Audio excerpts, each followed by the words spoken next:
And देखिए थोड़ा तो डिफरेंस, देखिए when there are two separate countries कुछ डिफरेंसेस होंगे, but by and large America and Israel are in sync. जब भी किसी युद्ध में अभी वो जा रहे हैं गल्फ कंट्रीज यानी ईरान के विरुद्ध या गल्फ रीजन में, तो उसमें बहुत ज्यादा मतभेद नहीं है, कुछ डिफरेंसेस हैं और उसको दोनों बातचीत करके उसका समाधान कर लेते हैं और एक यूनिफाइड स्ट्रेटेजी के थ्रू आगे बढ़ रहे हैं। बट मेन चीज ये है मैडम कि इस्लामिक जिहादी रोग रिजीम, मैं हर इस्लामिक व्यक्ति के अगेंस्ट नहीं बोल रहा हूं, मैं केवल इस्लामिक जिहादी रोग रजीम और अयतुल्लाह खुमैनी साहब जैसे जिनको death to America, death to Israel उनका एकमात्र मकसद था, उस देश के हाथों कभी भी न्यूक्लियर पावर नहीं आने दी जाती, क्योंकि उससे एक बार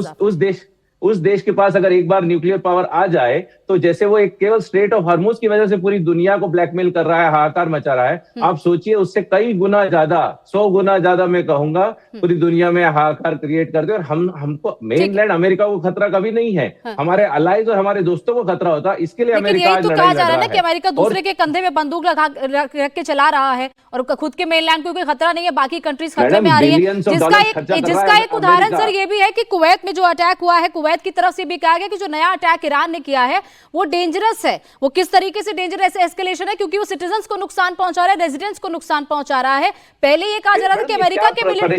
मैडम आज वहां की बात भी सुन लीजिए ना, आप अपनी बात तो रख रहे हैं, ईरान के जो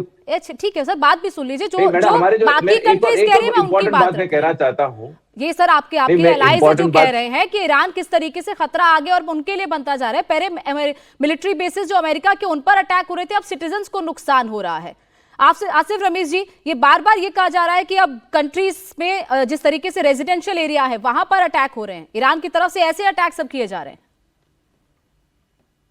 Monika ji, thank you very much for having me here. ये बिल्कुल आप सही कह रही है। शुरू से मैं इस बात को कहता हूं कि अगर रिटेलिएट करने की दलील दी जाती है या अगर इस तरीके से आप कहते हैं कि आपके राइट्स हैं, तो मैं हमेशा कहता हूं सभी कंट्रीज के अपने अपने राइट्स हैं, सब सोवरेन कंट्रीज हैं और सबको इसका एक जीने का अधिकार है।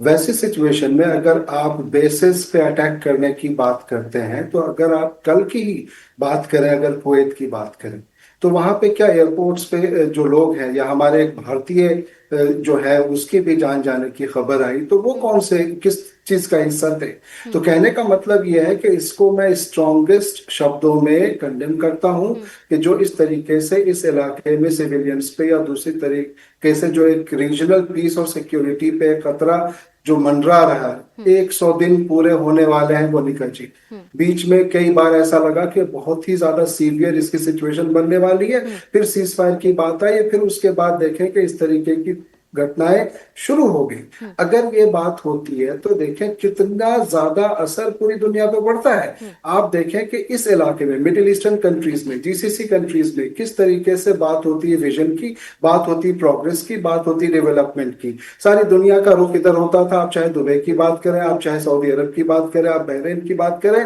कैसे लोगों ने इधर अपना एक प्रोग्रेसिव सोच की तरह से आगे बढ़ना शुरू किया। लेकिन जब इन हालात में ये हालात जो बनते चले जा रहे हैं और जो एक विजन को डिविएट करने की कोशिश हो रही है, वो कहीं ना कहीं इस रीजनल पूरे सिक्योरिटी के लिए और इसके लिए एक बड़ा थ्रेट तो है, जिसको मैं कंडेम करता हूं। अब रहा सवाल कि हमारे एक अमेरिका के जो साथी हैं वो ये कह रहे थे इजराइल के बारे में। मैं आपको बताऊं कि इजराइल को थोड़ा सा इसको अलग करके देखना है। इजराइल ने गाजा में क्या किया, कितने मासूमों की जानें ली, कैसे वो लेबनान में किस तरीके से अटैक्स कर रहा है, किस तरीके से वहां पे सीज फायर का उल्लंघन हो रहा है, कैसे वो एक दूसरा मुद्दा है।